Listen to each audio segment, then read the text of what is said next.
Race fans, the wait is over. The AASR is back, and we're back with the MF and Sharp Box series, and it's everybody. You can see them all lined up here at probably the most dangerous track we will go to all season long. It's Pigs Creek, and we're about to get started with Balder White and Ernie on the front rows. We take the white flag. Actually, not the we take the green flag, and as you can see, they're all spreading out.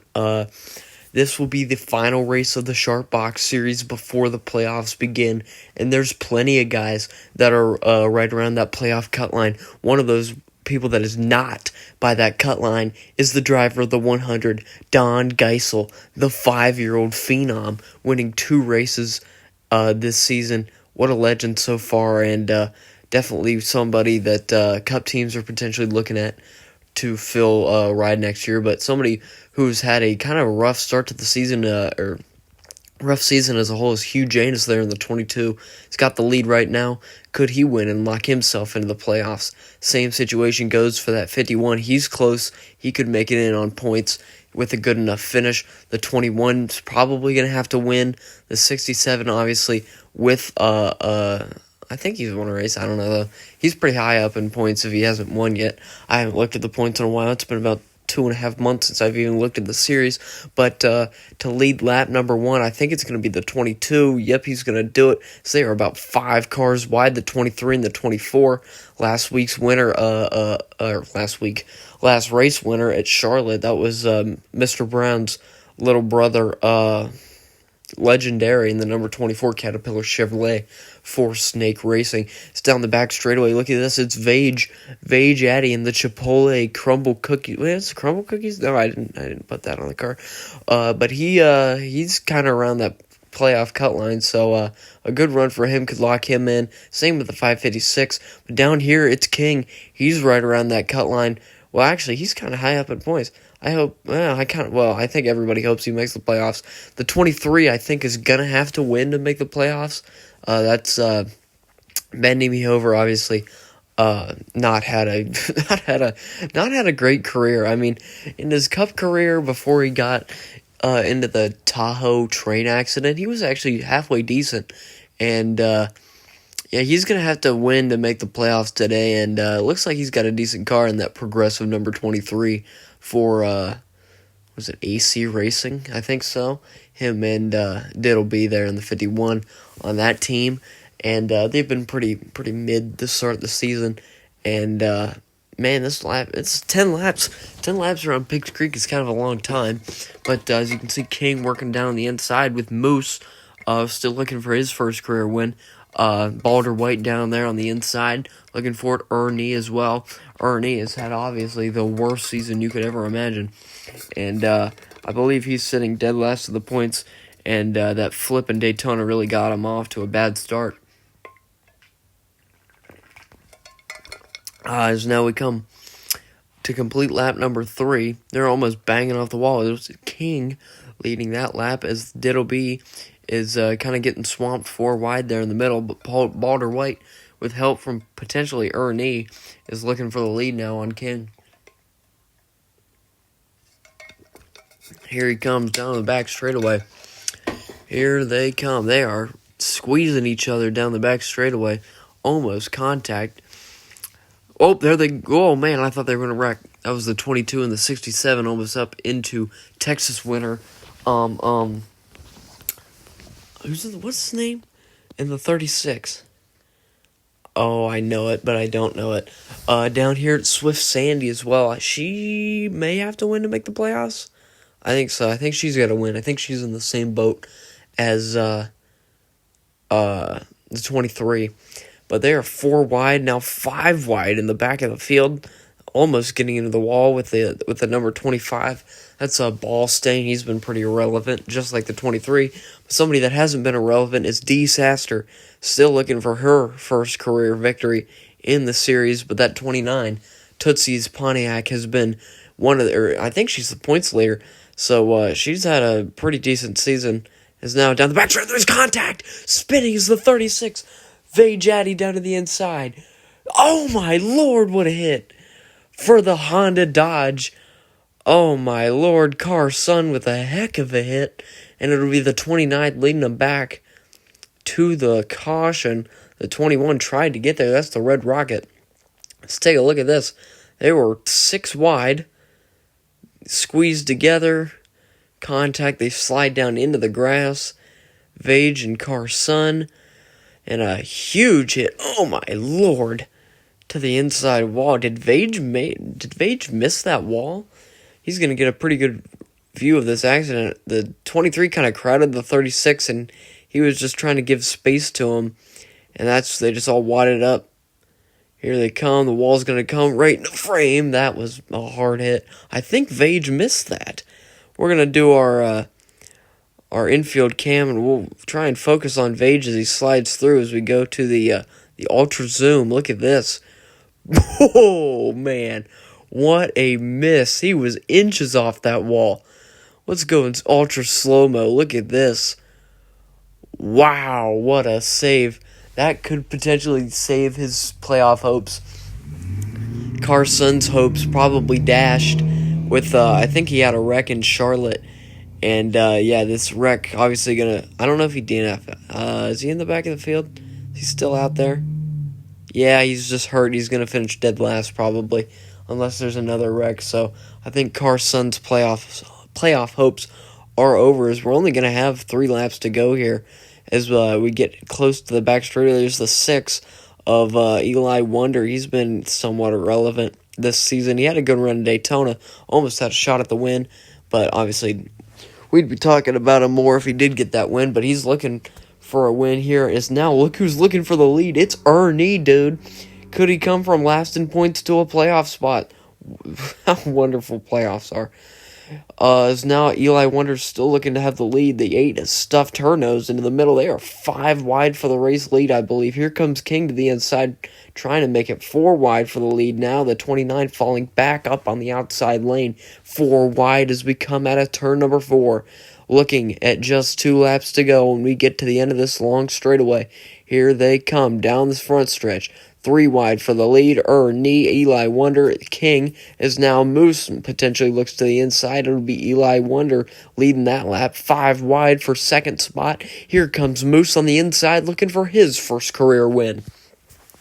Down to the inside, look who's following him. It's the 23. Has got to make it to victory lane to make it into the playoffs. Shoves it to the inside. Here they come. 4 wide for the race lead. The 51, his teammate, can't help him. Stock Vage is there as well, trying to make his way up. He gets to the back bumper of the 23.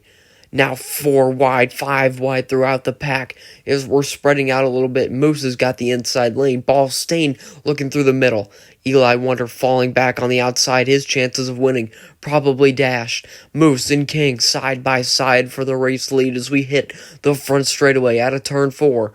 Now, down the front stretch, over the bridge, past the pit lane. The white flag is being displayed. Who's gonna win it? White flag in the air. King, Ball Stain, Moose, lead him to the white flag. Here they come. Moose has got the inside. The 23 has got his grandma right on his back bumper. His teammate up there to the inside. The 23, bending me over, and Swift Sandy behind him. Need to win to make the playoffs. She shoots to the inside. The 23 moves up. He's got his teammate right in tow. Down the backstretch, the 8's got no help. Can she drop down in front of the 41? Coming into turn 3. The 23 is going to have to block.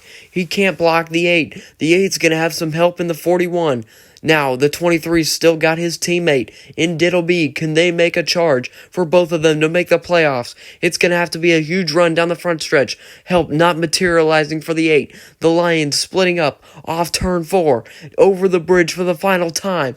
Bending Me Over has been through every trial, every tribulation, and today, it finally pays off. Bending Me Over is a freaking AASR winner, dude. He actually won one, and he's in the freaking playoffs. What a race. There's the points before the playoff reset. Here's your 8 that are going to be fighting for the championship.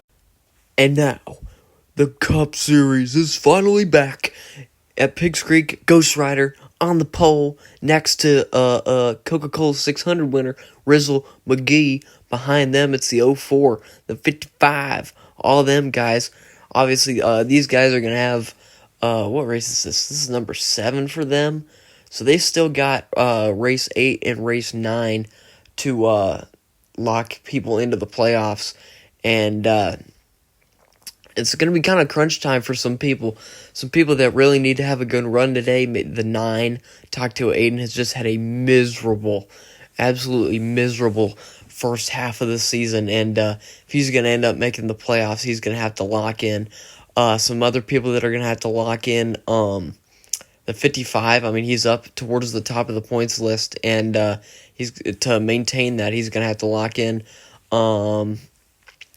Who else? Who else is going to have to lock in?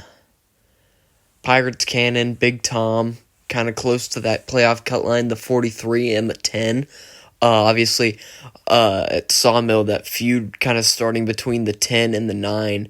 And, yeah, kind of that feud starting between those two teams. And, this, after what we saw in the Sharp Box Series race, we know there's going to be a lot of passing for the lead. We know there's going to be a lot of shaking up. And we know we're probably going to see some kind of big wreck. And, would you put it past these 22 drivers? I wouldn't. As we come across the bridge, it's going to be however many laps they decided to run around this giant racetrack. And we're about to take the green flag. And, yeah, we're racing, dude. We're under the green flag. We are racing from Pigs Creek. Who's going to make it into the playoffs?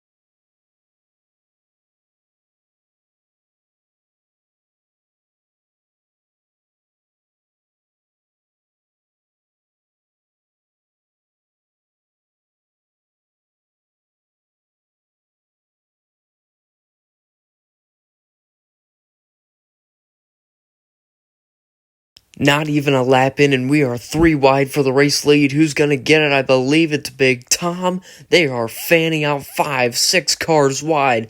All over the stretch, they're wrecking. Holy balls, everybody's in it. The 42 sideways, barrel rolling. It's the 33. J. Diddy tumbling down the banking, hard hits. Sheesh Louise. Down the front stretch, it's Javier leading. Of course, it's Javier. Let's take a look at this replay. Oh, Pirates Cannon just murked miles per hour for no reason. And big shocker, the 9's in a wreck. Obviously, it just has the worst luck in history. Oh, that was a hard transition back onto those wheels. Let's take a look.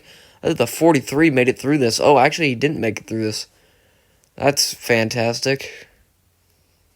Oh, and he gets more damage. That's fun. Let's watch on from the points leader's perspective. What? Wow, holy wreck avoidance. Sheesh Louise, maybe that's why he's the points leader. He doesn't get these stupid wrecks. Ugh, some hard hits up into the catch fence for the 33. The 699 took a hard hit.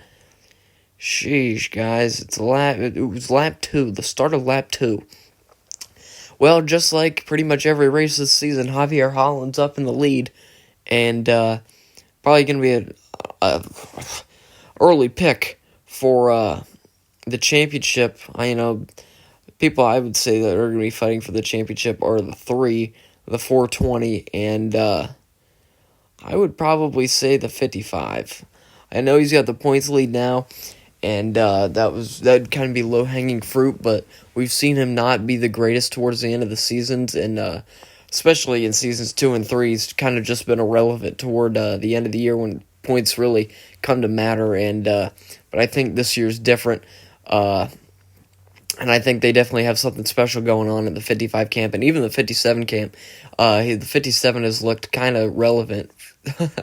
Kind of relevant, that's not really a compliment, but speaking of the 55 camp, they are going to the front with help from fellow Toyota Mike Oxlong, season 1 champion, and man, he's had just a miserable season.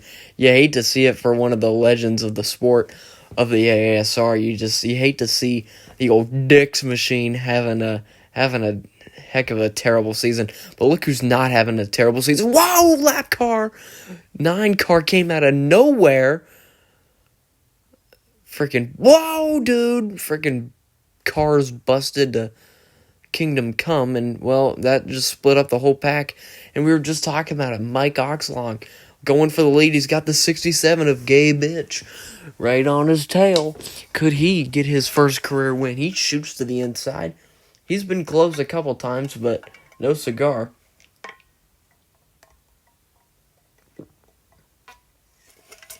Down the front straightaway. It's a dead heat between the 67 and the 69. Two of the funny numbers. So we head down to the inside. Look, it's Jay. I think he's had an okay season so far. I mean, I remember he got that win back in season 2 at Michigan, and then since then he's just kind of been on the racetrack. T-Rex behind him, man, what a season it's been for him, winning the Daytona 500 and almost winning the Coca-Cola 600 last time out. And somebody who's just been constantly kind of relevant and just kind of there, and only has one career highlight, and that was assisting his boss in getting a championship last year's Big Tom in the White Monster Ford. And yeah, just somebody you want to see succeed, but always fails to live up to expectations, and potentially could be on the chopping block and be going down to the Sharp Box Series next year, which you would hate to see. There's definitely other drivers in this series that belong in the Sharp Box Series. I won't name any names, but I feel like some of us know who belongs there. But look who, another person that's had a pretty terrible season so far is Mr. Brown. Pretty much irrelevant this season, and you hate to see that for one of the veterans. Almost won the championship back in season 1, got that clutch Talladega win, put himself into the point lead at that time, and just couldn't defend for the championship. And since then, he's been struggling to find victory lane, struggling to find competitive pace, and he may, I think the word is that he's going to be starting his own team next year with the team downsizement from 4 to 3, the weak link at Snake Racing. And I think he's going to start his own team, and maybe he could have a 3-car operation, and you'd like to see him succeed. Up front, it's the 9, or not the 9, the 9's all the way in the back. The 69 and the 3, 2 teammates. Look who's up here, it's the 62. The second highest on the wins list with 4 wins. Obviously, the leader in wins is Mike Oxlong with 6. What a career for Mike Oxlong. If you're just not counting this season, I mean, 6 wins, a Daytona 500, a AASR 400, and obviously the championship. It's been a heck of a career for Mike, and hopefully he can turn this season around and make a push for the championship this year. Down low, it's the 999s of Jay, but he has no help, and it's the 96 of Ricky, Sawmill winner, pushing the 420 out as they are four wide-ish back there. So now down the back straightaway, the 96 is looking, and we are on lap 10 of 15. It's kind of a lot of laps. And the 96 here is going for the lead. Not much to talk about in this race, I mean, it's good racing. They're going back and forth. I assume we're going to get into lap traffic at some point. Yeah, there's the 42. Look who's back up here, though. It's the 43. What is he doing? He got tons of damage in that lap 2 incident. He's running up here in the top 5 so far, so, that's a run. The 43 needed, honestly, to make the playoffs. Man, he's side drafting the balls off the triple nines. And, yeah, just a run he needed to have, and more runs like this probably put him closer to making the playoffs. And, you'd hate to... I'm sure he would hate to miss the playoffs. And with the 9 having such a terrible year and the 04 being kind of irrelevant, it was nice. I'm sure he was happy to see the 42 go to victory lane at Texas in that thrilling finish at that incredible race, racetrack. I'm sure he was happy to see that, and happy to see at least one of his cars make the playoffs this year and potentially go win Snake Racing their second championship, as now Javier Holland's got a huge lead. He got there, shot to the inside, made the lead, and if you look on the inside, it's the 43 and the 69.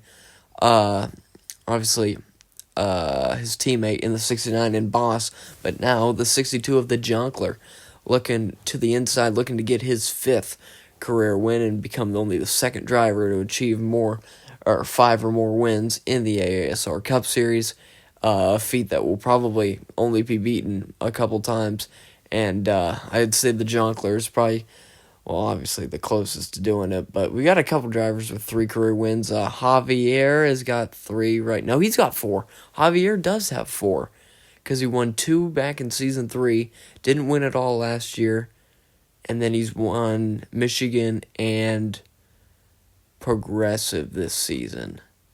So, yeah, he's up to 4. So, yeah, him and the Jonkler kind of fighting to be the first one to 5 wins. Big Tom's back up here in the Ford. He's got help from Bro D, 2 Ford Mustangs. The 43 down there on the inside. We are actually coming to 2 laps to go here in Pigs Creek. Things settling down. Kind of a little less abrupt moves for the lead and for position. They're kind of, well, I say that, and they fan out on the front stretch, but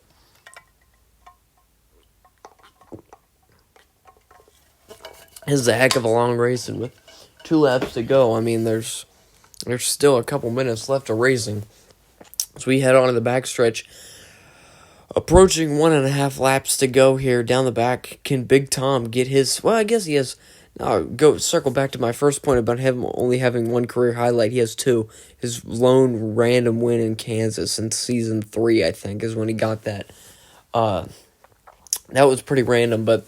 Yeah, he has 2 career highlights, trying to make it 3 today, trying to get the win here in Pigs Creek, but Bro D is looking for his first career win. Ricky wants to go get his 4th career win for Ricky. That would be his 3rd or 4th, but white flag is in the air. Big Tom leads it. Bro D down on the inside, the 96. He's got his teammate in the 3 right behind him. Mr. Brown's got his teammate in the 43. Can the Snake Racing cars hook up? They try. The 04 makes his move. The 43 sticks with him. What a good teammate he is down the backstretch. The 96 and the 3 have the run, though. The 420 side drafting, almost wrecking the 69 into turn 3. Will the 3 stick with the 96? No, he doesn't. The 04 drops down. The 420 is dropping down. The 55, they're all in line on the inside lane. Now the 420 drops down. The 3 goes up with his teammate. The 42, the lapper, up the road. They're closing in on him. Will they catch him before the start-finish line? They are 3 wide for the race lead. They catch him. The 420 shoots fire, so does the 96. T-Rex does it. What a finish. Oh, no. Heartbreak for the 3.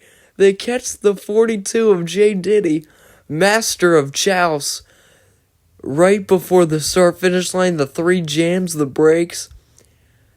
Oh my gosh, and the 420 lucks into that one. There's the camera from the 42. Oh man, wrong place, wrong time. That's unfortunate. There's the look at the point standings, and there's the look at the crap part of the standings. See you guys next race.